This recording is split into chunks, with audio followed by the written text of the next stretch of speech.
ാണ് 100 വർഷക്കാലമായി സമസ്ത കേരള ജംഇയ്യത്തുൽ ഉലമ എന്ന് പറയുന്ന ഈ പണ്ഡിത സഭ കേരളത്തിൽ പ്രവർത്തിച്ചു വരുന്നത്. അതിന്റെ രൂപീകരണ പശ്ചാത്തലമാണ് പറഞ്ഞത്.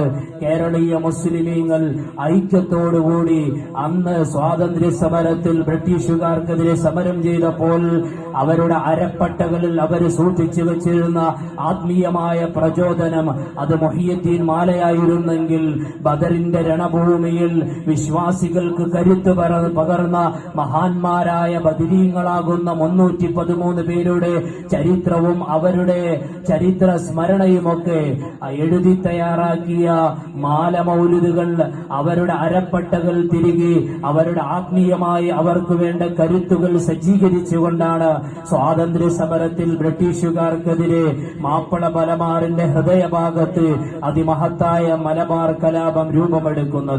അന്ന് ബ്രിട്ടീഷുകാർ മരിച്ചു വീഴുന്ന മാപ്പിള ആ പോരാളികളുടെ അരപ്പട്ടയിൽ തിരികിയ മാലയും മൗലിദും അതുപോലെ അന്നുള്ള മഹത്തുക്കൾ കോറിയിട്ട മഹത്തരമായ സാഹിത്യകൃതികൾ അത് ഈ സമൂഹത്തിൽ നിന്ന് ഉന്മൂലനം ചെയ്യപ്പെടണം.